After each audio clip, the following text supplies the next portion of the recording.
despacito estamos atracando en Ketchikan.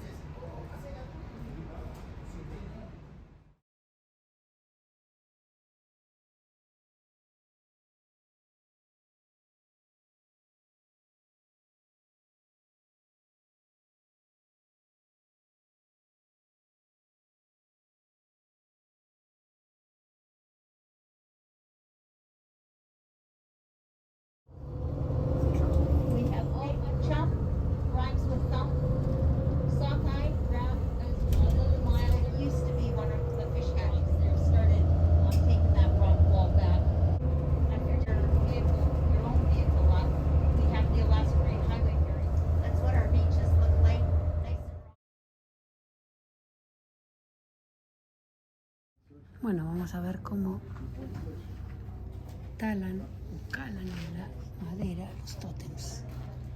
Esto es una carpintería donde hacen los tótems. Ahí vemos cómo empiezan a dibujar y a calar la madera para hacer el tótem. Ahí vemos cómo programan la pintura y cómo lo van a pintar, los colores y los motivos.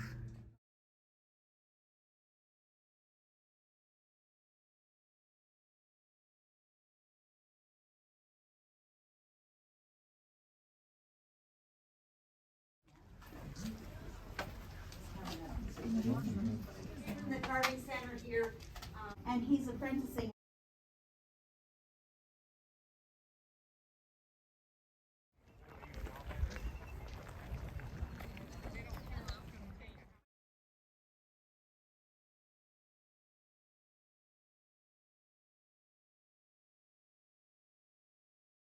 It looks like Abraham Lincoln on the top. Object on top of a pole, so they couldn't put the destroyer up there. So and it's a kind of a sad story, so I don't mention it. But the next one is William H. Seward. He was Secretary of State to President Abraham Lincoln. He's the one that bought Alaska from the Russians for $1 an acre, and that means that he attended 3 potlatches. There was 3 rings around his hat. Potlatch up here is, there's a chief that thinks he's fairly wealthy, and he's either gonna give his grandson a Tlingit name or he's gonna pass on a blanket or something. So he throws a potlatch and he invites everybody from all around. They sing, they dance, they eat, they have a big party for a few days, and then at the end of that, the chief gives away a lot of his fires all the way around where the women did the cooking.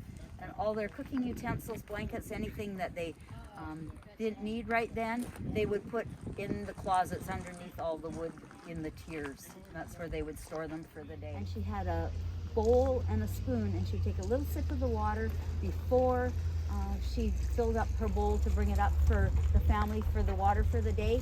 And she did this every day, and he realized that she did that, so he figured if he turned into a little hemlock needle, he would be able to float onto that spoon. So that's what he did. One day he turned into a hemlock needle, floated down, ended up on her spoon. She took that little sip, didn't see that hemlock needle. 9 months later, little baby boy was born. He was really good. He had respect for his elders. He didn't cause any trouble. Started getting a little older and wanted to let that son out of the box, figured it was about time. So he had asked if he could hold the bentwood box with the son, and the chief always said no. So Raven decided he would start crying, and that's what he did. He cried for days and days and days. Everybody got tired of listening to him. His mother got really tired and said to the chief, can't he just hold that bentwood box? He'll stop crying if he can. And the chief said no. He was adamant. No, he can't hold the bentwood box. So Raven just kept crying.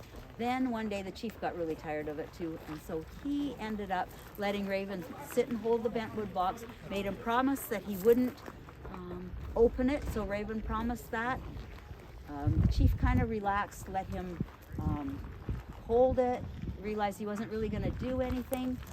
Soon as the chief relaxed and went outside, Raven turned into himself, opened that bentwood box and let the sun out.